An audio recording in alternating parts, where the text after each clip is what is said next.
Okay, good morning, good afternoon, everyone, depending on where you are. We have a very international audience. Thank you so much for joining today. So my name is Megan Schmidt-Sane. I am a medical anthropologist and research fellow at the Institute of Development Studies in Brighton, England. Priyanka Jayakody from Michigan State, and I would like to warmly welcome everyone to this webinar. And we see that people are still joining. But a few brief notes before I hand over. This webinar was organized by the SfAA Global Executive Committee, which is part of the Society for Applied Anthropology.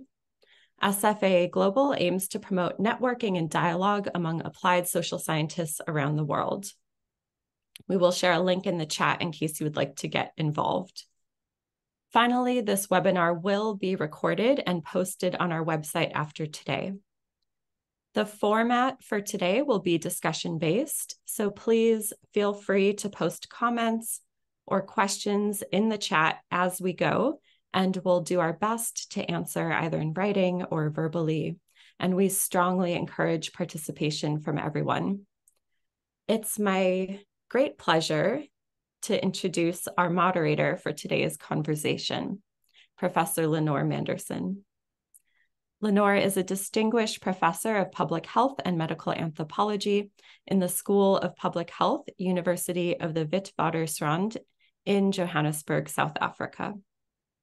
Lenore divides her time between Australia and South Africa, and of course, she is internationally known for her work on inequality, marginality, and infectious and chronic diseases in Australia, Southeast and East Asia, and South Africa. As we know, she is the author, editor, or co-author of some 29 books and over 700 articles, book chapters, and reports. She is the recipient of the 2023 Bronislaw Malinowski Award. It's an honor to have you here with us today and also our panelists. So over to you, Lenore. Thank you. Thank you. I'm absolutely thrilled to see people still joining this, and to have this great privilege to lead this discussion. As you will know, the focus is on decolonization, and you would have to be sitting in a wardrobe to not know that this is one of the most pressing issues of the time, regardless of the kind of country you're living in and the circumstances in which you're working. And so I think that we're enormously privileged to have a number of people who've thought seriously about decolonization and the implications for the places where they work.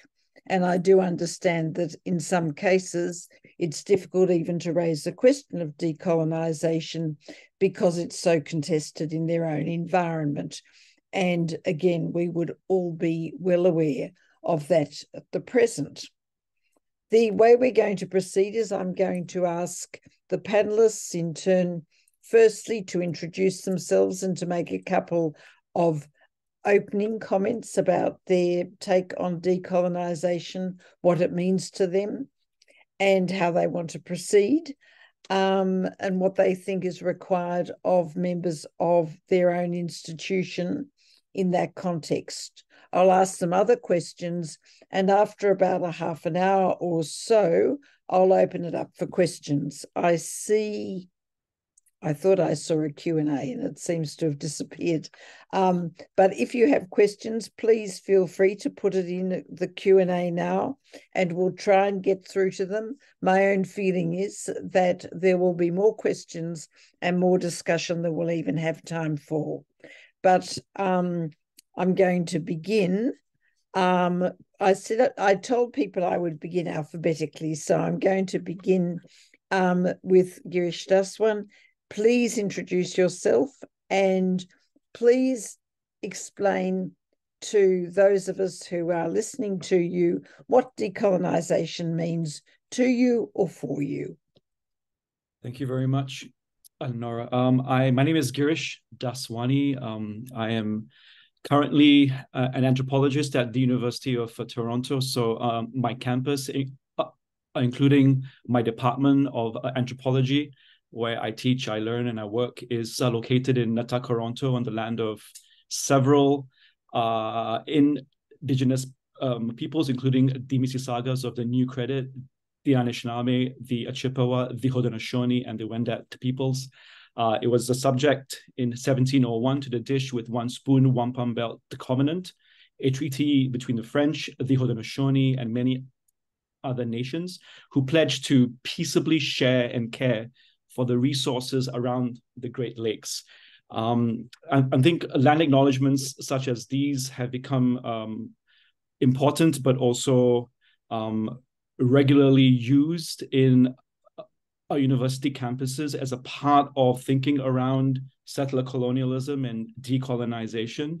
So I start with that, but I also want to always add the fact that my university is a settler colonial university, which means that it is on indigenous lands that were given to it by the British Crown. It was taken from the peoples who were here before and given without that acknowledgement to the university, which was once King's College and then became the University of Toronto.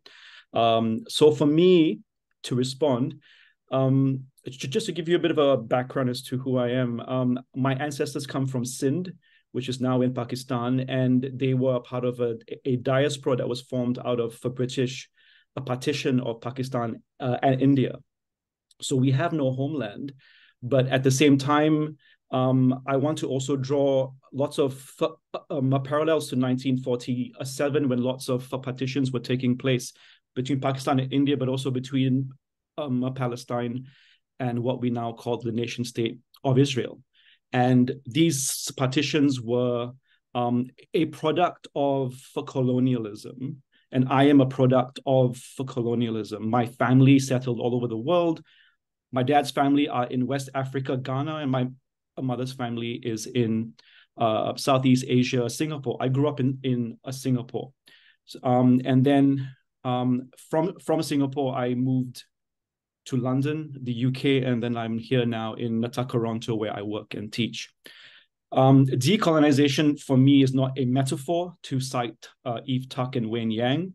It is not something that we use to reconstruct our syllabi. It is not something we use to add more Black, African, indigenous authors to our syllabus, or to talk about statements which then do nothing. It's not just a performance. It is about, in this context where I'm speaking from, which is Canada or Turtle Island in Toronto, where I'm in, it is about land back. It is about giving back the land that was stolen from indigenous peoples. Even when there are treaties that were made, it is also respecting the treaties and also repairing the damage that was done through the possession of land and the forcible removal of people from this land into very concentrated camps and reserves. It's not about just saying we want to acknowledge the past, and it's not just about saying that we want to heal from the past, because these statements mean nothing when we can see settler colonialism taking place and playing out right now on our screens. What is happening to Palestine, and I must say the genocide that has been called a genocide by Holocaust scholars, is taking place in front of our eyes. And what is happening is that we see no true acknowledgement, let alone we see lies being talked about and spread by the mainstream media. And with these lies comes a kind of a brainwashing. People, when we speak about settler colonialism or decolonization, we get attacked because people don't know what it means. We get attacked because people don't know what their history is and how they came to be where they are.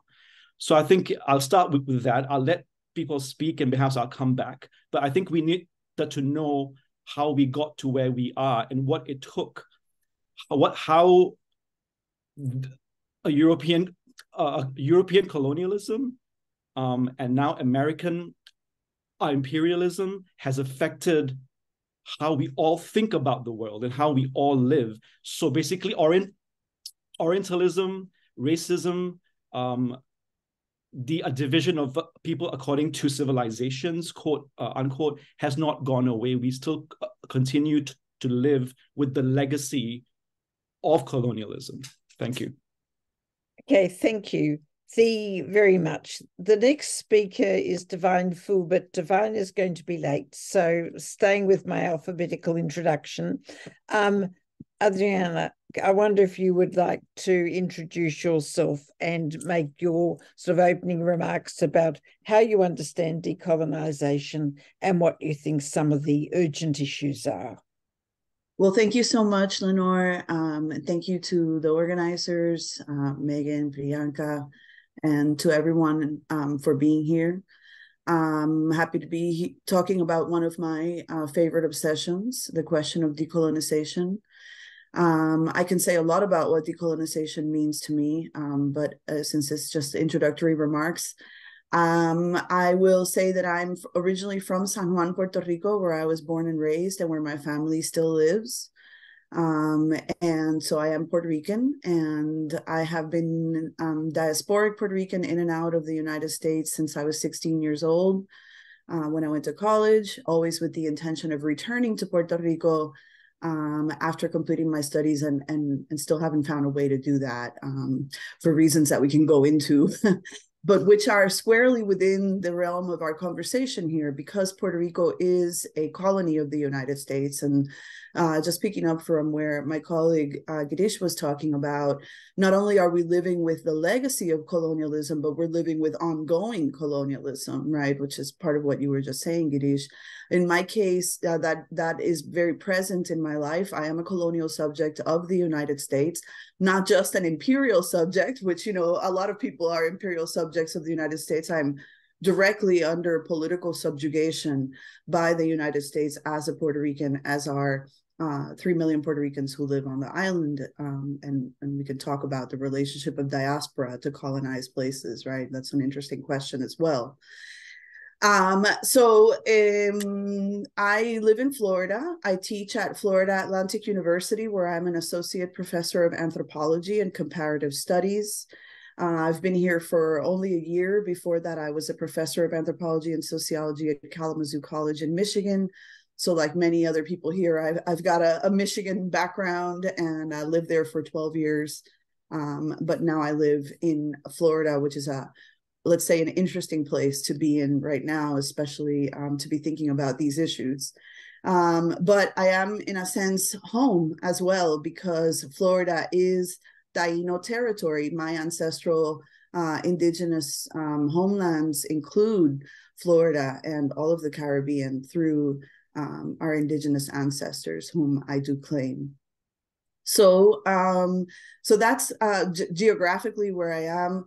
And a little bit about who I am. As far as what decolonization means to me, decolonization means a lot of things. It means material, real world, actual liberation for colonized peoples, including land back, but not limited to land back. And thinking about deoccupation, thinking about the military bases that exist, U.S. military bases that exist all over the world, all over Puerto Rico, certainly. It has something to do with demilitarization. It's not just a question of ideas, but it is also an epistemological project, a rupture perhaps, or a reconfiguration, epistemologically speaking. As I said, also a practical orientation, and importantly, an open-ended process. So it's not like a 12-step plan and then you're decolonized, right? This is an ongoing, open-ended historical process, epistemological process that we're in. And it is also a future-oriented effort. And this is really important to me. I think Girish was also touching on this question of seeing decolonization as a kind of going back to the past, of returning to some kind of pre-colonial past. And I challenge that notion. It's not that the pre-colonial past doesn't matter, but it's that it cannot be returned to. And so when we talk about decolonization, or when I talk about decolonization, I'm talking about the future that I want to construct, the future world that I would like to see, that I would like to be a part of constructing. And that means that decolonization is actually a futuristic project, right? It's about imagining that other world that is possible.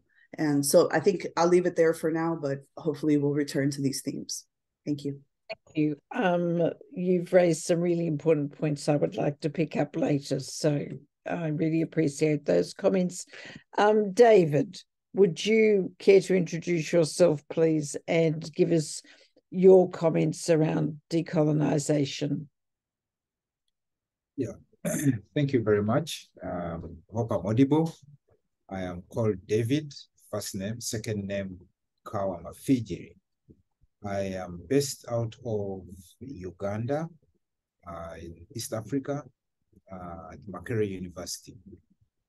So I'm in the Department of Social Work and Social Administration, but trained as an anthropologist in the global north, in the United States, at Case Western Reserve University. So it's a pleasure to be here. So first off, all the previous speakers I agree with. Decolonization, for me, represents, you know, a lot of politics in terms of struggle, life struggles that you need to move away from the injustices of what that history of colonialism created, but also the disadvantages that arose as a result of that history, as a result of that, those events, those processes that affect livelihoods. Now, I probably should first say right off that I don't purport, I need to explain my positionality, if you will, as someone who was born in a post-colonial period, but in a colony, but has also had the opportunities to experience some of the quote-unquote positive effects of colonialism, like education, if you will. And I don't know whether that isn't part of decolonizing, like the ability to go to school, to interact in my work, day-to-day work that I'll explain a little later, that has led me or provided me with the tools, for example, to examine situations and be able to articulate what I think decolonization is. So it's a little bit of ironic that I have been equipped by what some would think is a system that represents the colonial history, colonial process or product. And yet, I'm here as an advocate, at least in my work, of accessing certain advantages that come out of any attempt to decolonize. An advocate of, I would call it rehistoricizing, or, going back. I think Adrian called it going back. Let's not ignore the history, but then going forward, how can we take advantage to improve the injustices, to remove the injustice and improve people who continue to suffer the disadvantages of what the colonial process was. In terms of my work, I work, of course I teach, but I also, in terms of academic research, work in the area of health, broadly speaking. And so this would be interesting for me because we have all these new terms: global health, all terms international, tropical health. And more than just words or phrases, they actually do carry a lot of meaning, or can be looked at to carry a lot of meaning in terms of, do we need decolonization? Yes, we do. In terms of how can we achieve decolonization? And I look at the work I do, and I feel like those are areas, one aspect of human well-being, humanity, areas where we would pick examples of how the decolonization process is a very complex situation, very complex phenomenon. It's occurring in a dynamic and I would say fluid political arena, fluid social and economic environment. And so sometimes we have to directly untangle, dismantle, disrupt some of the material issues that we see directly, but not lose sight of how the process requires some structural changes that are not going to come overnight, and that, as earlier speakers have said, will have to remain a continuous process. So I work in the area of global health. I like to, I therefore interact a lot with national partnerships, international partnerships, collaborations. And in those areas, there are a lot of situations ranging from, Sean mentioned, ranging from, authorship, access to funding, or academic grants, which, if you look at the broader systems that manage access to these resources, infrastructure, capacity building, the way these are managed right from the beginning, when you look at, in other words, if I go through like a life history, my life history of becoming an academic in this arena, you will realize that decolonization is imperative, it's needed, and it needs to sometimes be radical sometimes. I'll stop there for now. All right, thank you.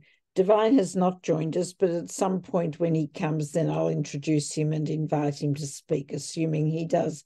But I'd like to follow up, and all of you in different ways have talked about political relations and in two cases how those are militarized, and the militarization, of course, is implicit in colonization, David, as well. But Girish and Adriana, in different ways, you've really brought home the contemporary political environment.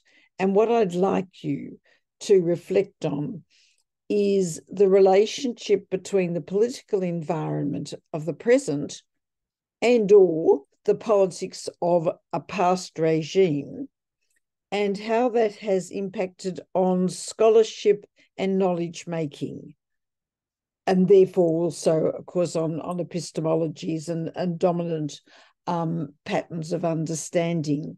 So the question is around the relationship, though, between politics and epistemology, if you like. And I'm going to slightly vary the order. And Adriana, I'd like you to take that first. Okay, all right. Well, Girish and David will bring up the rear. I hope whatever. It's a big question, so I will put my two cents in on the question of politics and epistemology, or knowledge production in relationship to colonization and decolonization. This obviously opens up into a very, very broad field of endeavor.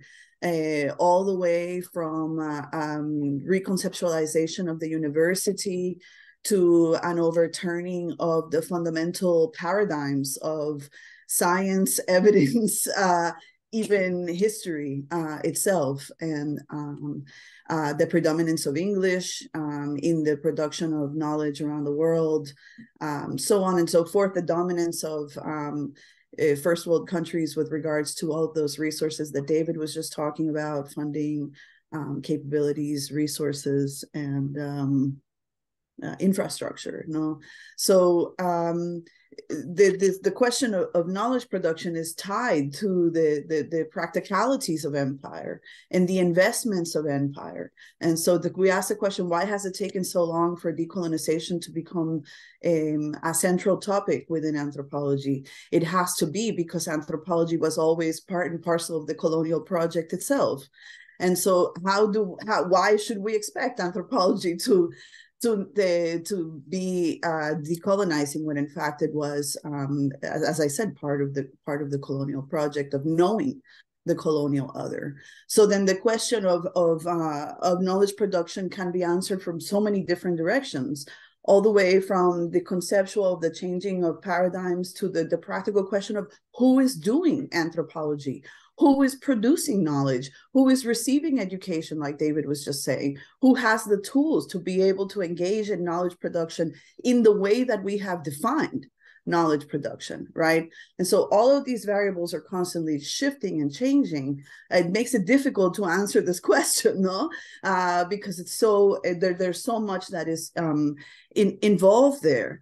But I have to say that the challenge to anthropology, however, is longstanding, at least since Said, at least since Edward Said, and probably we could find people before that as well, right? We could go all the way back to Antenor Firmin, even before anthropology and American anthropology, and see an incipient critique, an incipient decolonial critique in Antenor Firmin's, the Haitian anthropologist whose work is now being recovered.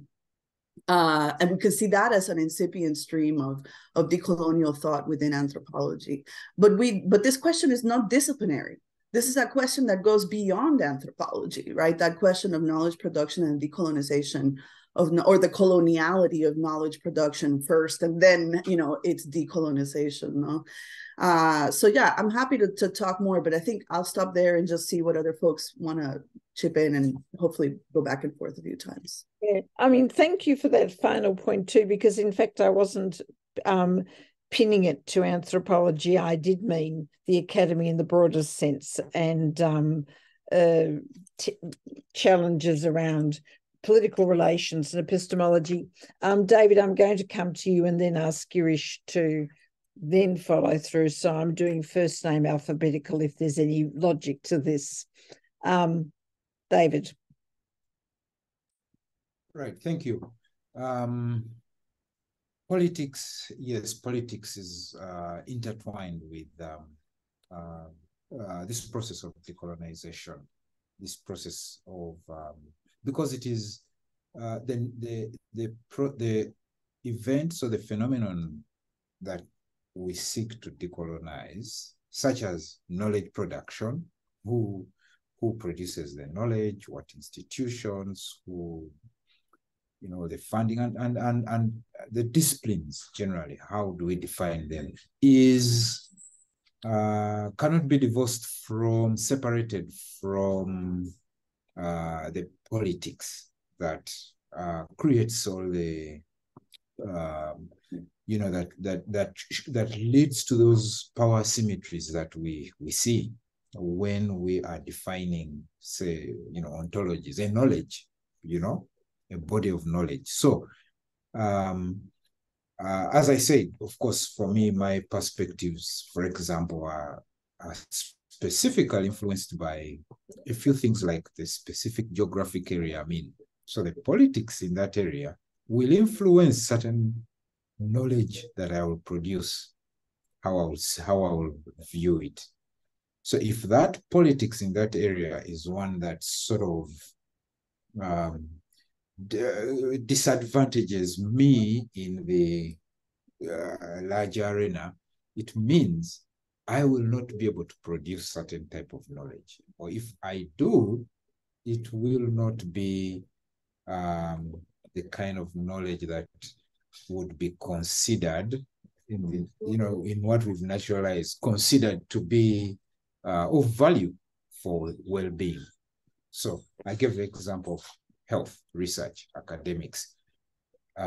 If you wanted to, from my area, be of value, you are influenced by thinking, by the structure around you, the infrastructure, the funding being minimal and everything. You are influenced by,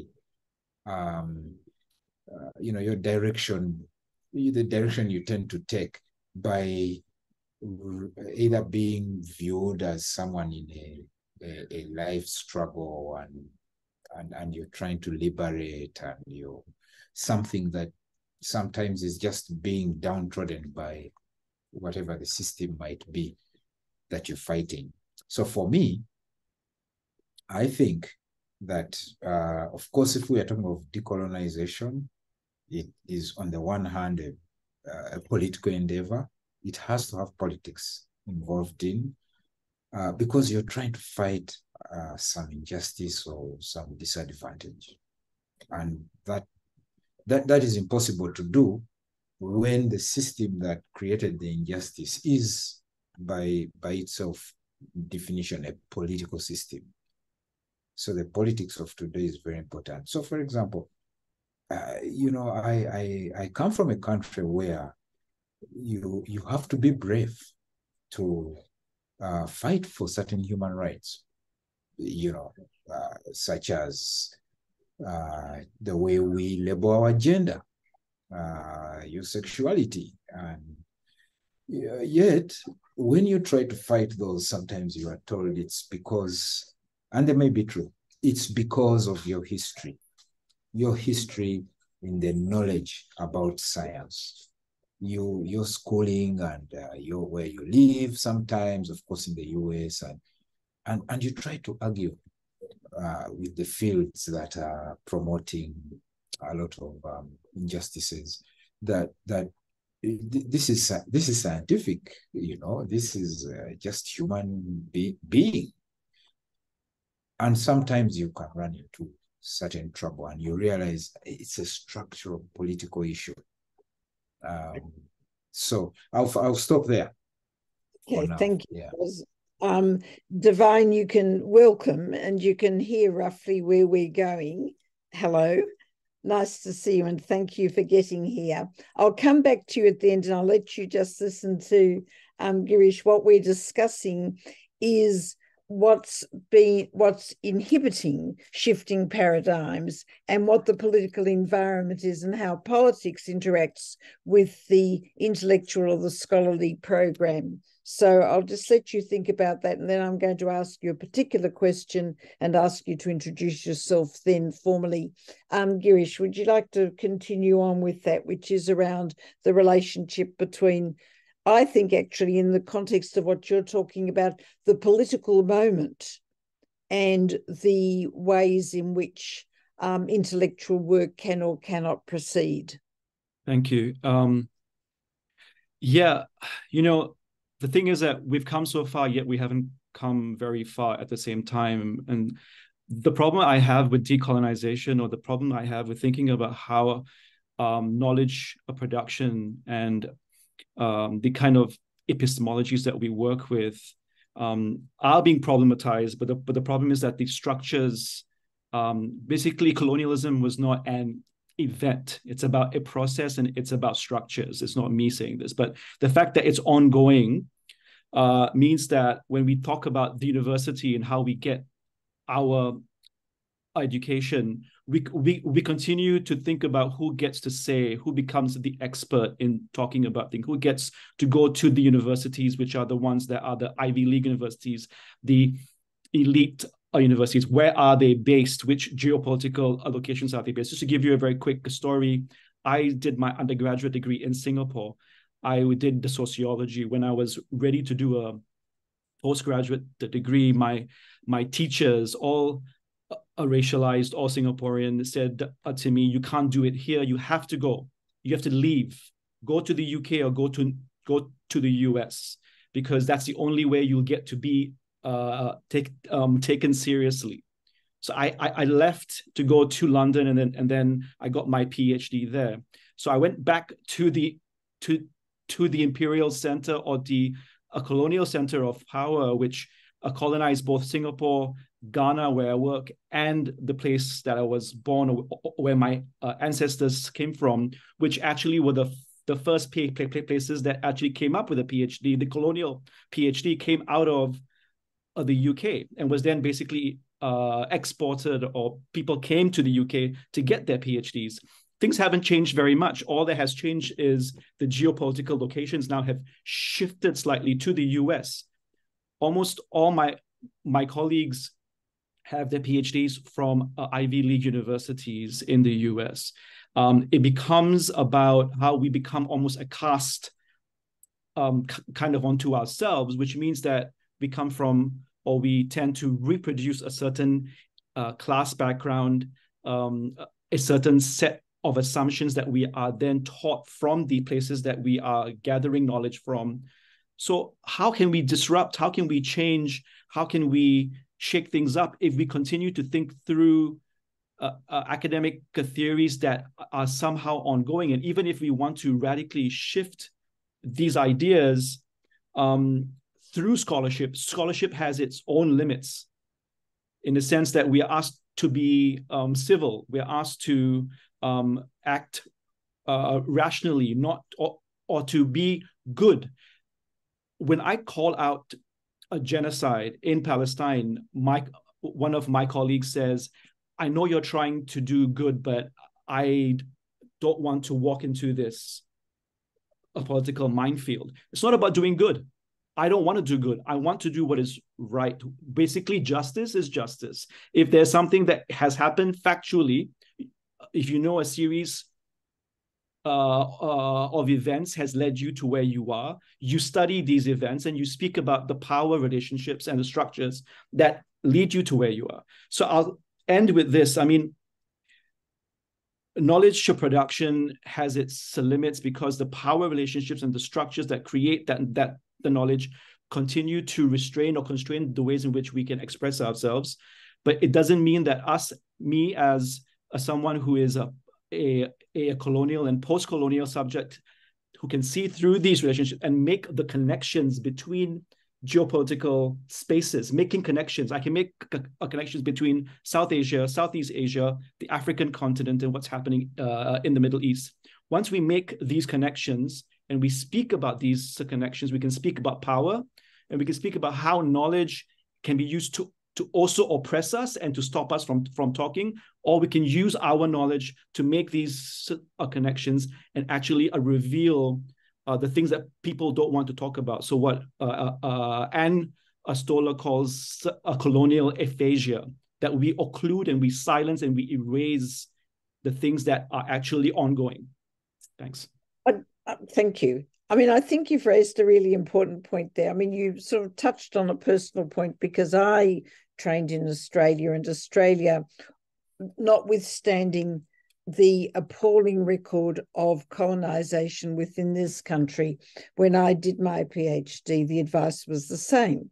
And I did my PhD in Australia, which simply proved that, you know, I wasn't going to get in overseas. But what it, of course, does is it does to the individual, it reinforces a sense of worthlessness. And I think that the worthlessness is part of what's happening in a discussion around decolonization, that people live and work in environments where their contributions are discounted or ignored. So we still cite, you know, people who reinforce a sense of privilege that relate to colonization.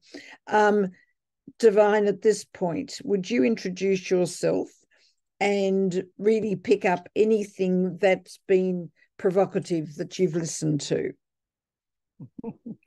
Thank you, Lenore, and thank you, colleagues. And it's good to rejoin you. And sorry I'm late. I had another event about decolonization and publishing. Colleague didn't show up, so I was asked, to step in for the colleague. So I am based at the University of Cape Town, where I'm a social anthropologist and also director of the Institute for Humanities in Africa. That's at UCT. I come from Cameroon. What can I say? I mean, I do think that, as I've said before, decolonization is a very important project because it is a project about emancipation. And all emancipatory projects are important interventions. They're interventions about social justice. They're interventions about life. They're interventions about ethical living. These are interventions about cohabiting the world, and these are ultimately interventions about human dignity. So the response to all emancipatory projects is always the same. So if you take the feminist project, the response to the feminist project is to fight it, to see it as a project that's destructive. If you take the LGBTQAI plus project, the response to it is very similar. All emancipatory projects responded to, with difficulty because, when you're in a position of privilege, when you're in a position of power, you find it difficult to see it. I mean, who wants to give up privilege? I don't know of any person who has access to privilege and wants to give up privilege. Privilege is very important. We're all aspiring to privilege even when we don't. So we have to see that as such. And that's why I think if one reads decolonization as an emancipatory project, and also read it as a paradigm shift, an important paradigm shift, and as intervention to ensure that there is human dignity, then one responds to it differently. It means that colonization and colonialism is bad, not just for those who are oppressed, but even and especially for those who are oppressing. So patriarchy is bad for women, is bad for men, homophobia is bad, for heteronormative people, as well as it's bad for those, who are emancipated. So I think for me, that's what I would bring on board. And I think that pushing for inclusion, pushing that we open up, pushing that we expand our knowledge archives, pushing that we expand the tools through which we see the world, through which we analyze the world, is a really key. And as a paradigm shift, we are on the way to something else. And I think that's why I think it's an important project. And I don't have a problem with it. I think it's a very important tool that allows us to begin to think about different ways of inhabiting and cohabiting the world. I like Foucault, I like Derrida, but I also want to read Otonji, I want to read my Amina Mama, and I think these are a conversation, reading the world through Amina Mama, reading the world through Judith Butler, reading the world through the Orient, through Dabashi, through all the others, are all important because they open us up to understand humanity better. Thank you for that. And I like where you ended up, but I'm sort of struck by your comment of what I would call the seductiveness of privilege and the ease in which people are seduced to want to play in someone else's prestige game and then cling on to those power tools rather than surrender them. And it goes back to to our early conversation, which was around power and powerlessness and the relationship of that to colonization and decolonization. So what I want to do now is to ask the four of you to reflect on what it would, how would you know if you were, not that you would get there, because I think decolonization is an endless project. It's not temporally limited. We're not going to be able to say, well, that's it, we've decolonized. But what would be some of the markers that for you would stand out as an academy that was actively decolonizing? So I want you to focus on the environment in which we work, as well as the political and social settings that wrap around those institutions, and in that context related to decolonization. And then after I've heard from the four of you, I'm going to hope that there will be some questions in the webinar chat or in Q&A, and I don't care which, but from some of you who are passively at this stage participating, and let's have your views as well. So I can do it anyway this time, but someone, yes, Adriana, you waved your fingers, so you get first speech. Thank you very much. I appreciate it. It's nice to see you, Divine. Yeah, I like your outfit. Okay, so what I wanted to say actually goes to the question you just asked, Lenore, which is why I raised my hand, because I think one sign, one good sign would be moving away from what Charles Mills, my friend, the Jamaican philosopher who recently passed away, Charles Mills, called epistemologies of ignorance. So that would be a positive sign, right? A move away from epistemologies of ignorance, which center imperial subjectivities and precisely the forms of colonial aphasia or forgetting or ignorance, non-knowledge. Like the majority of the American students, US American students I've taught actually know nothing about Puerto Rico or the other island territories that are so-called possessions of the United States. Nobody's ever taught them about these places before, right? So one good sign would be a move away from those epistemologies of ignorance that maintain the centrality of imperial subjectivities. Another good sign would be evidence that we are, and I think some of this exists, that we are participating in what Lewis Gordon calls the shifting of the geography of reason. Which is a broader project, and that's, he's a philosopher, partly coming out of philosophy, but as we know, this is really an interdisciplinary space where we're thinking about knowledge production. What is knowledge production, but also what is knowledge? What counts as knowledge? And the fact that wisdom is everywhere, right? Knowledge production, what we call knowledge production, we mean something very specific within the academy, but knowledge is being constantly produced by people all the time, everywhere. Right. And so as anthropologists, we do have, I think, a special relationship to that reality because of our particular insistence on the analysis and representation of quotidian life and everyday people's everyday experiences. Right. And so in that sense, we actually do, I think, I feel a special responsibility to precisely engage with the knowledge production of people outside the academy. Right, outside the United States, outside imperial centers of power, and to actually try to think with different concepts, ideas, notions, wisdom, knowledges, story, even images, right? Other that don't necessarily even have to be verbal, since we sometimes have to work across languages. So another good sign is, this is a conflictual sign, but I think a positive one overall, the cultural politics of decolonization that we've seen, especially in the last few years, become very much in conversation, in vogue, especially among young people. And so this, as I said, has some negative or difficult or complex dimensions to it, certainly a lot of culture wars, and things like that, or micro-fascisms that emerge out of different notions of correct or incorrect ways of doing decolonization. But what I think is important about looking at this, or what I look at in Puerto Rico, and I think is really important to think with in relationship to that kind of everyday experience, is the fact that that cultural work of decolonization that people are doing is work that people are doing right now.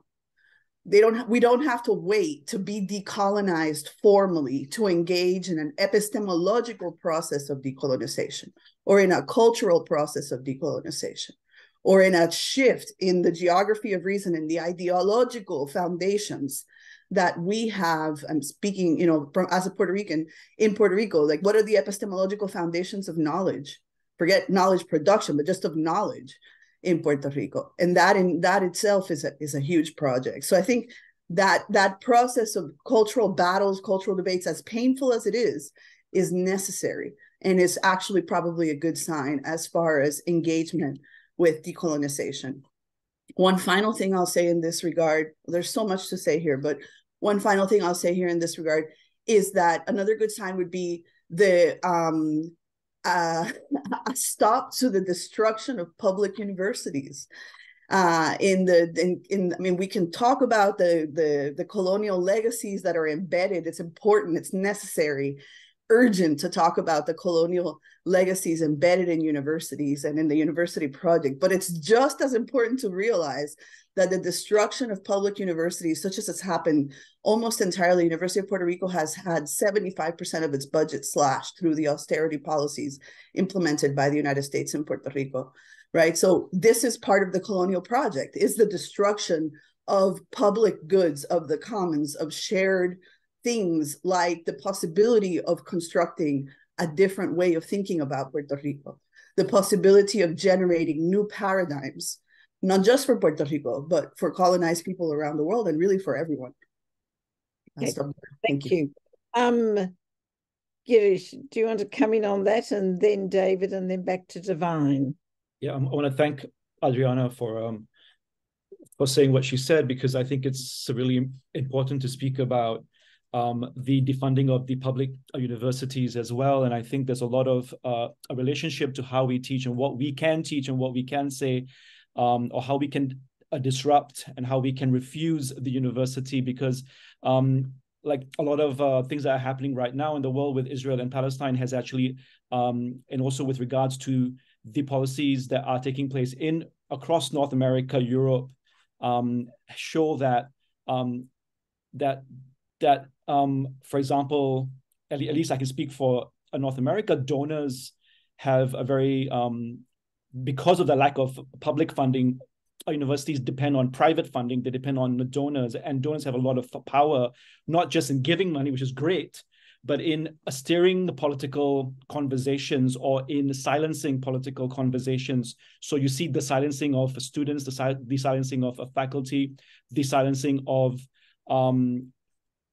a university administration because of the political projects that are either silenced or are also then amplified in certain ways. So we see the rise of fascism, the rise of white supremacy, the rise of homophobia and transphobia, because a lot of academics cannot speak about these things openly, and because academics are not allowed to make the connection. So just very quickly to go to my point is that I think, firstly, we need to re-story the university. We need to re-story how we make connections. When I say a story, I'm drawing on the idea of the power of story on truth, the trickster, and new fictions by a writer, Harold Johnson, who writes, when you first understand the power of story, you may feel like it's too late, that you can't change something so interwoven and embedded in the structure of our society. If we assume that we are made of stories, what we see to be a reality is made up of stories, then he's saying, no, it's not too late to change the story. You can go back and make these changes, important, relevant changes.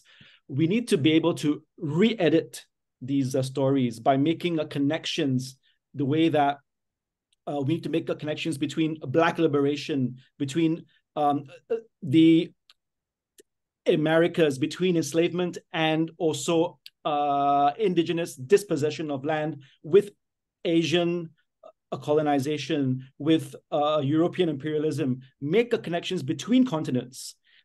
The intimacies and the connections between peoples who were colonized, and then only then can we think about how we are connected and how we can actually join together to be liberated, not one at a time, but all together. And so lastly, and I'll let my colleagues speak, we need to refuse, we need to disrupt, we need to change the stories we tell. Because the stories that we are telling right now, a lot of them are lies. And a lot of them put us in the situations that we are in the first place, where we are divided between each other. Thank you. Okay, thank you. David, do you want to come in there? Yes. And for me, I think what I would say is, if those points that both Adriana and Grish have mentioned then take place, if we are able to do that, I want to just say, then for me, I'll give markers of when do we see that those structural changes have taken place. So, for example, we need to be able to stand up at some point, say a scholar or a humanitarian worker or a researcher generally from the colonized world, to be able to stand up and write, talk to certain powers. So, for example, you've mentioned that the way funding is structured, who funds you, what agenda they will talk about. For us, then, when we translate that into our own work, I may be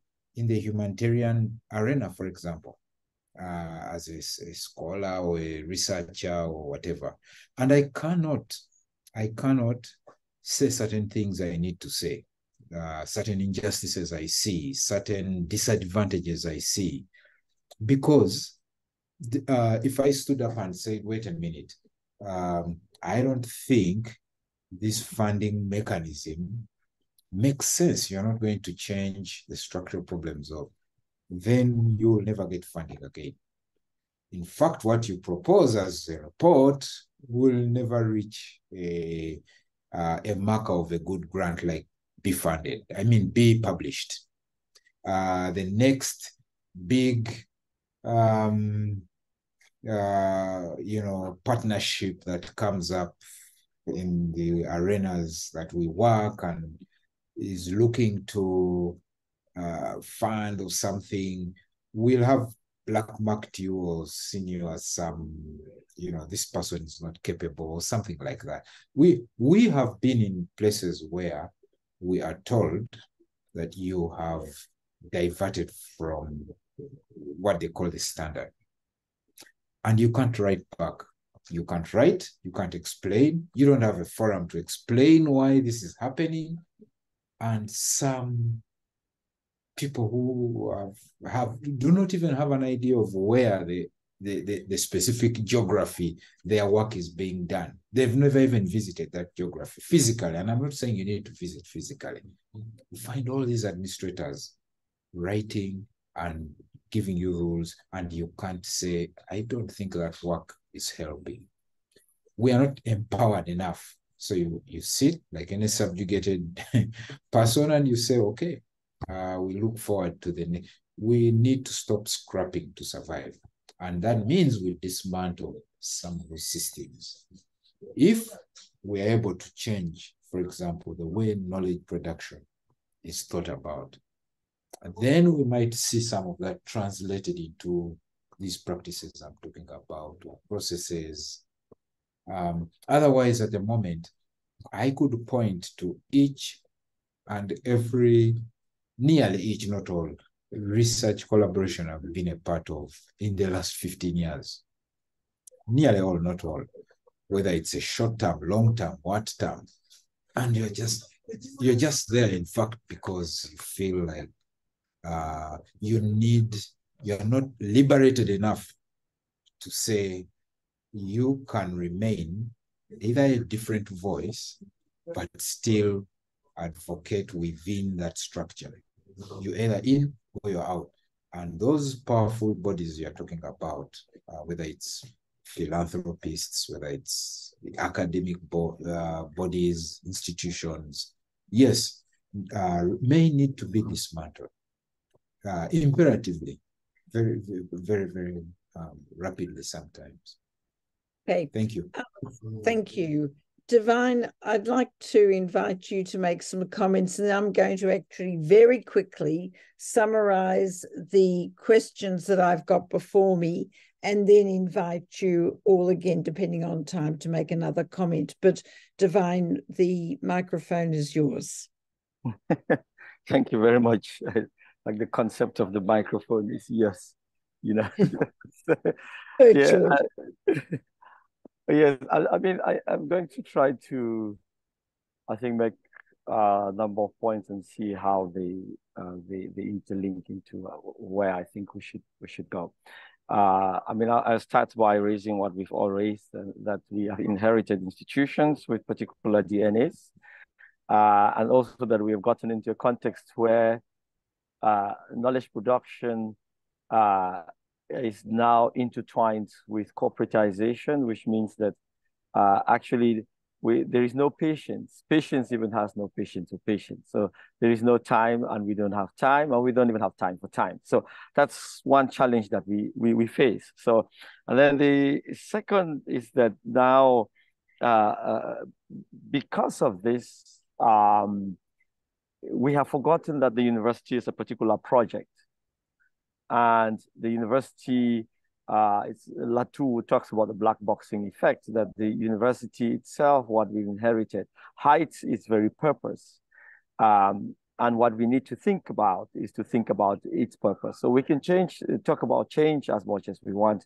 If we don't think about the purpose of what the university is, what it was created for, and what we should have it for today, we still have a big challenge. So really thinking about the DNA of the university, what it was, what we've inherited, and what we want it to be is very, very important. And what has happened, especially with this austerity, push for austerity, is that universities have become, at least on the continent, structurally adjusted. The structural adjustment really affected lots of universities in such a way that there is no patience anymore to begin to think about big intellectual projects and also very important national projects. So the universities just survive, as Pauline Otonji has argued, just for extraversion. They're serving some purpose. At one point, they're serving Manhattan. At another point now, they're serving Silicon Valley. So as curriculum shifts, they tend to be serving lots of other places. So you have people on the continent taking lots of online degrees, which is the future, but degrees for which the states have not actually had quality assurance. So they're being trained for particular purposes. So we need to really think about what we want the university to do. But what has happened in the end is that we have this conflation between higher education and the university. That's also why all knowledge production has been conflated, because really what we are talking about is scientific knowledge production. So I don't go to the university to learn to be a carpenter. I don't go to the university to learn to weave baskets. I go to the university to learn how to think about weaving baskets, how to research weaving baskets. So that conflation is part of what is creating a lot of this confusion. So every time we talk about colonial knowledge generally, it is important to see the ways in which you have coloniality happening in scientific knowledge production, but also happening in knowledge production outside of that space. Unless we stop this confusion, any change that we bring on board will have very little effect, because we are trapped in that confusion. And I think that is how we then begin to move to begin to think, to do what I call dancing our own dance. You know, my friend Francis Nyamjo likes to tell me about the story of his grandma, who was a very, very good dancer. And she could dance everybody's dance. When she came, she could dance Lenora's dance. She would say, "This is how Lenora dances," and she would dance very well. And then she would say, "Girish dances this way," and she would dance very well. Adriana, she would dance it, and she was the best dancer. But when she died, nobody knew what dance she was able to dance, because she danced everybody's dance except her own dance. And that's what we need to do. We need to move to a point where we start to dance our own dances. Not that other dances are totally bad, but that other people should also get to know our own dance, and our own dance should be so beautiful that other people want to dance it. So, and that is the place we should be moving to, conviviality. Decolonization is not about provincialization. It's not necessarily about destruction.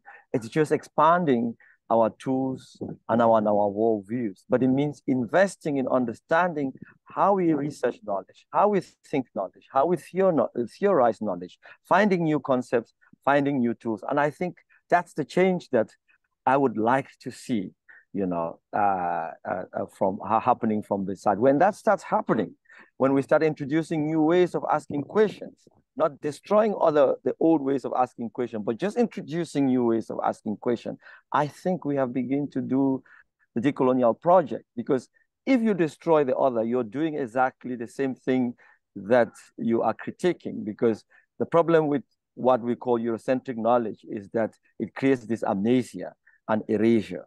And we cannot be practicing the same by having to change by creating erasure. We have to expand, we have to include, we have to open up. Yeah. Thank you. Thank you.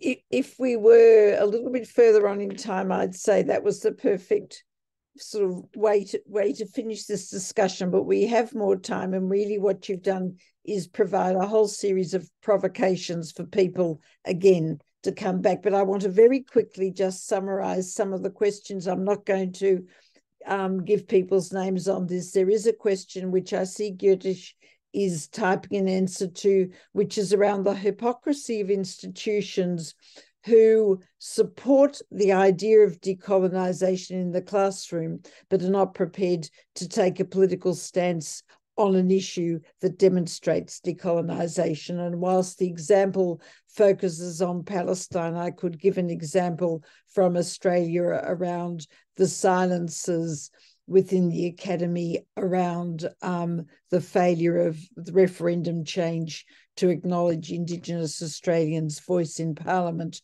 And I think all of us have got examples of that, where institutions back off.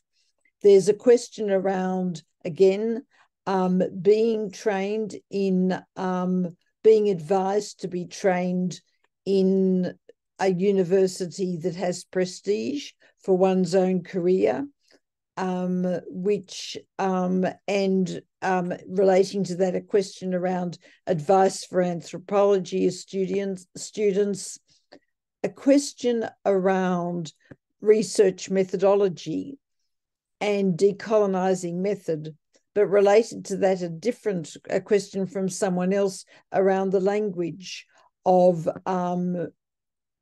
knowledge and writing and sharing of knowledge, and the irony of using a largely highly successful colonizer's power in order to communicate with each other. So that's materiality of language. Questions around why we do anthropology, given its role in colonization, which has sort of been touched on, but one of you may like to pick that up. And then there was, I've lost the other question, but the broad point, as you can see, is around what is the responsibility of people within the academy, both in relation to the wider world, and in relation to the people that they're training, and in relation to the kind of knowledge we produce and the ways in which we generate and share that knowledge. And there was actually a question which I've just remembered, around knowledge with different communities, and that includes people from marginalized populations and their different approaches towards knowledge that certainly pushes against the conventions of the academy. And one here around, Indigenous communities now professional responsibility.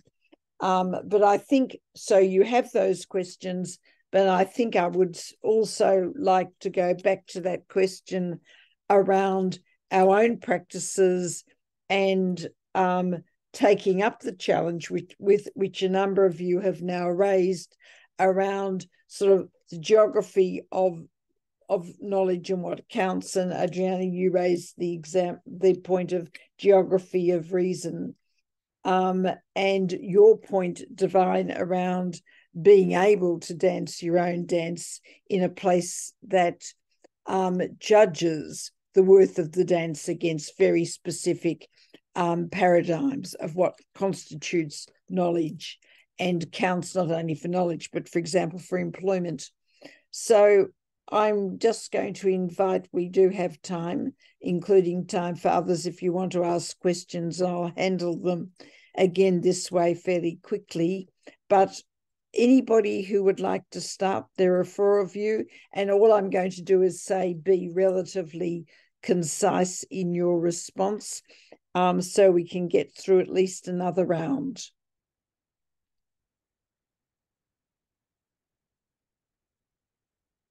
David, Girish, Adriana, Divine, you're not out of ideas, Girish. Maybe I can just respond to the question that was kind of about the topic of how do we respond to the hypocrisy of university administrators and even faculty when they do not discuss or engage with questions that are relevant and contemporary with regards to the ongoing genocide of the Palestinian people. I sympathize with you, Alan. I think I did respond to you online. I said most universities, including mine, make statements or responses that are public based on the political positions of their individual nation states. So they do not tend to go outside the framework because especially if they are a publicly funded university. And the UK is completely aligned with Israel and the ongoing destruction of Palestine. They invented colonialism, more or less, and they are part of this settler colonial project. I have faced so much pushback from my own colleagues, anthropologists, who don't want to support a teach-in on Palestine, who don't want to support a statement on the ongoing genocide, anthropologists, social cultural archaeology, all of them. So what do you do when you face this pushback from your own colleagues who are supposed to be trained in how power works, how we are embedded in colonial relations ongoing, and how we can speak back to it? Why? Because they too are people who perhaps don't know enough, or perhaps are not willing to push against or push back against the system. So what you did was to write, fantastic. You need to continue to, in your own way. I think people like me who have tenure should speak up more. But if you can, you make noise and you struggle and you organize. As we have been doing over here, and you can't stop. It's not about decolonizing, as we've been talking about. We can't decolonization is actually the wrong word. It's been weaponized as well for very different dangerous agendas by many nation states. So we don't decolonize. I believe we need to support and think about the oppression or that people are facing and how can we support them in their fight for a liberation. And I'll stop there. Thank you. David, do you want to follow on? Do you have anything to say?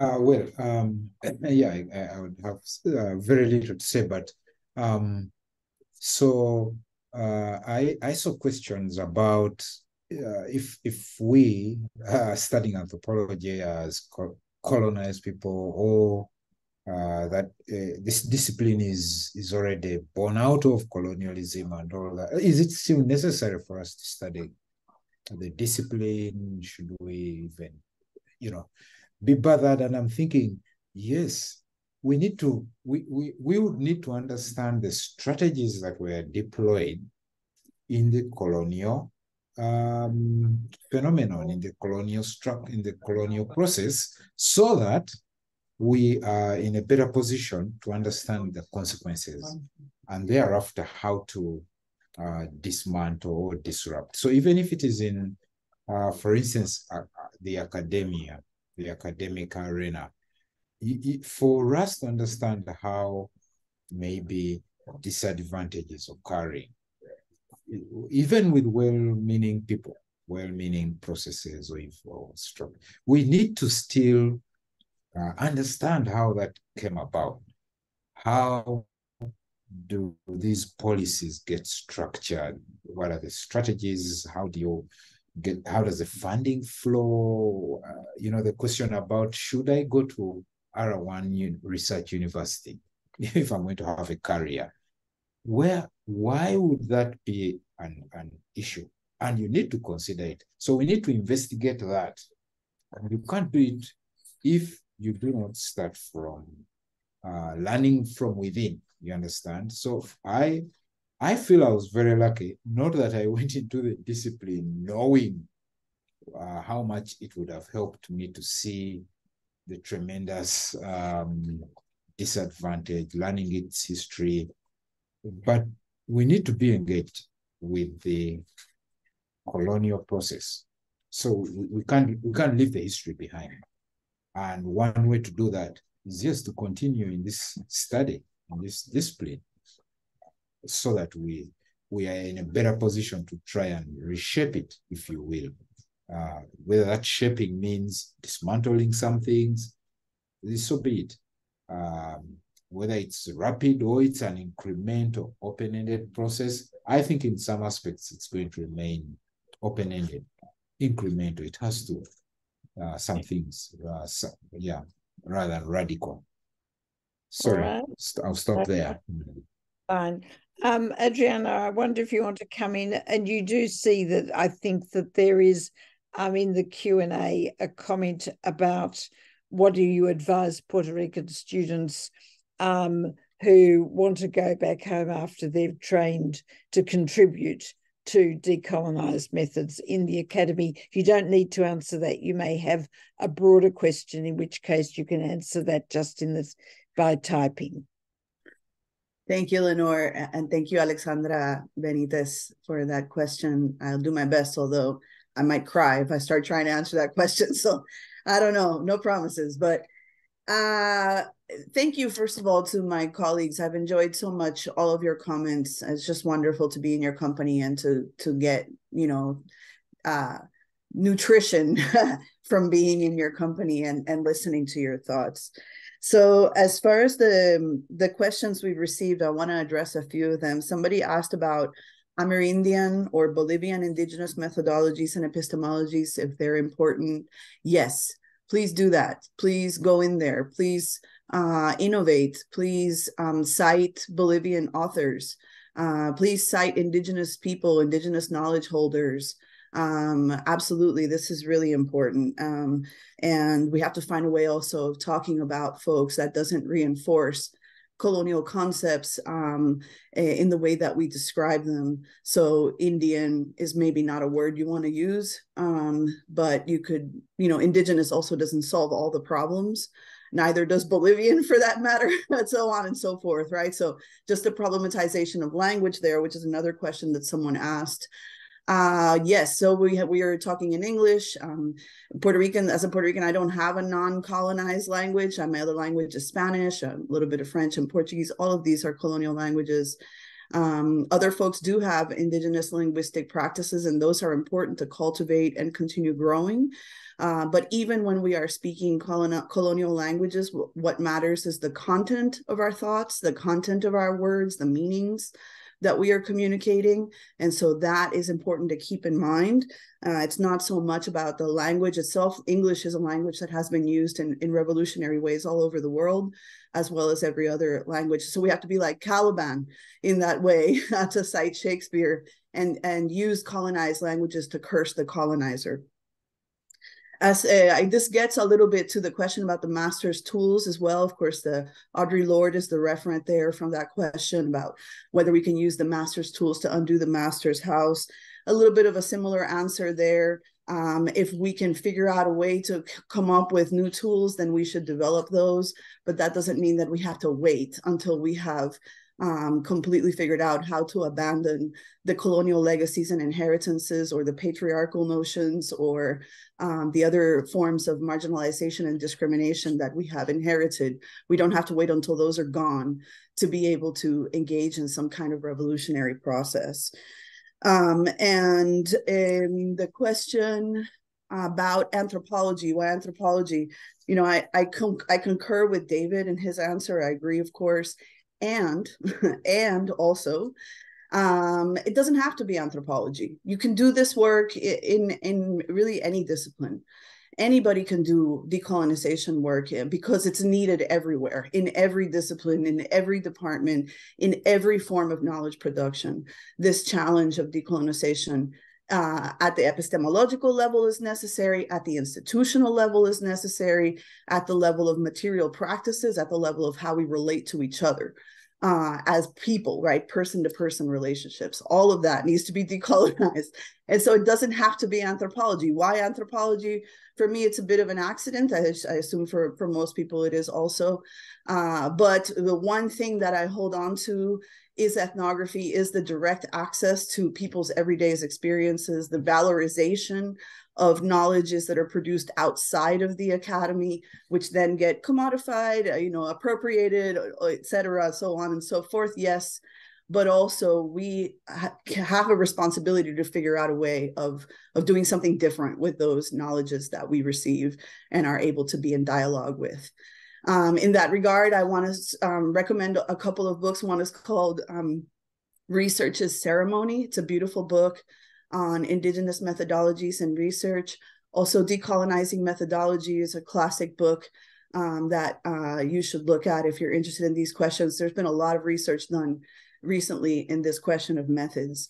And the last thing, just to speak to the question specifically that I was asked by another Boricua, another Puerto Rican who's on this web, this question of how to deal with our displacement is very painful. And I'm not the only Puerto Rican trying to get back to Puerto Rico, neither are you. There's thousands of us trying to get back to Puerto Rico. So there is a collective mourning around this displacement. And it's very difficult because there's no way back right now. Economically, institutionally, there's really no way back. And so it's only very few people who manage that. So I think we have to put that experience of displacement, as Girish was saying, in conversation with other people's experiences of displacement, and then understand that our dispossession as Puerto Ricans is related to, is part and parcel of a global process of dispossession that we must resist and that we have to resist in solidarity with other people. And specifically, I want to say that I would like to express things that I am not legally able to express right now because there are limitations on my freedom of speech. I am in Florida and I am a public employee, so there are limitations on my speech. And so I want to note that this is really important to me, standing in solidarity with other colonized people, other oppressed people, that this is not just a political project, it's an epistemological project, it's a cultural project, and it's about knowledge production. So I think that's it for now. Thank you. Thank you. I'm going to let Divine speak, but I just want to pick up something you said, which was around, well, and it relates to the question around it being positioned in anthropology. And I certainly, just to make clear, would never see it as being an anthropological issue, because I think that for so long as a neuroscientist or a statistician or an epidemiologist or an economist continues to cite the key names from a canon that is Eurocentric and Northern Hemisphere Eurocentric, then we reinforce whose knowledge matters and who is most valued. And I think that your earlier point, Adriana, around citing Bolivian scholars really goes to that point, that if we don't start citing each other and looking for people beyond a canon, then we end up with a very, very narrow body of knowledge that, and decolonization has to embrace people not only, and I don't mean only in a derisory sense, people who are outside of the academy, but ceasing to render invisible people who are inside of the academy but don't look like the Audre Lorde's term, the masters again. So I think that's important. People have asked you to put in some references, and I do think we'll follow this up in publication and reinforce the privilege of that. But I think there's some invaluable issues that have been raised. Divine, back to you. Yeah, thank you very much. And thank you, colleagues. I'm just going to add by saying that it doesn't take a discipline to be a good human being. It doesn't matter whether you're doing anthropology or you're doing history to be a good human being. You know, human dignity is not dependent on that. And I think that's really important. We have to start by asking the question, why do we exist? There was a time when existence was preparing for the afterlife. There was a project. So the intervention was to prepare yourself for the afterlife. And we have to start by asking that question. It's a fundamental question. Why do we exist? Why are we on earth? What is our purpose? And I think when we start there, we begin to address many of the other issues, because the ontological and the epistemological are interconnected, you know, and there's a missing link, because how did we get to the point where we value one life after the other? You know, how did we get to that point where we think it's more important to have a war somewhere else than somewhere else, where we can justify one person being killed than the other. How do we get to that point? You know, we should not be there. So we should be asking ourselves that question. And we need to get to a world where we cohabit, where we inhabit, where we value every person. And I think that what we're doing plays a very important role. And I think we cannot get there, one, by hierarchy, applying that again to knowledge production and creating a hierarchy of knowledge production. Like I said when we had a conversation, I don't think academics are community activists, but I think they can be a community activists. But I think when academics begin to think that they can do better community activism than people who do community activism, they are fraudsters. You know, we need to train people to think, to train people to do research, to give them good tools in such a way that those who need to do this research, to use this research to intervene and make change, should use it to, you know, to intervene, to make change, but understand that it's an ecosystem in which everybody makes a contribution and which we value our contributions, you know.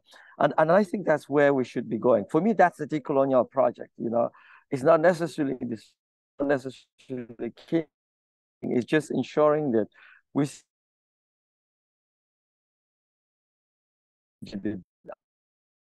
at the same that we don't think Israeli or independent Palestinians, you know, that these are all humans and we have to find a way for them to cohabit. Yeah.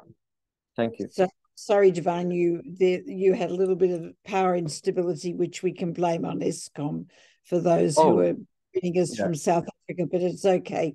We got the general points. I'm afraid that we have now 2 minutes left and my computer battery probably has even less.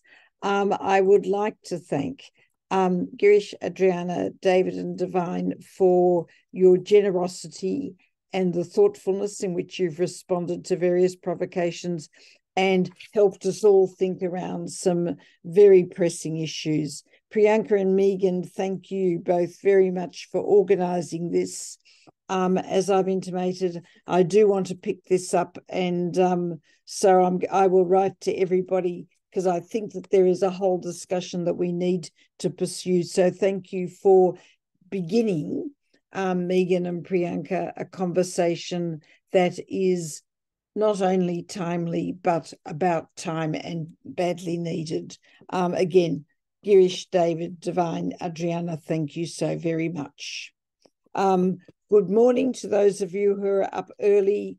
Have a good day, those of you in the middle of the day. And from me, good night. Thank you, everyone. Thank you and bye. Thank you. Yep. Thank you. Bye-bye. It's been a pleasure. Bye. Same here.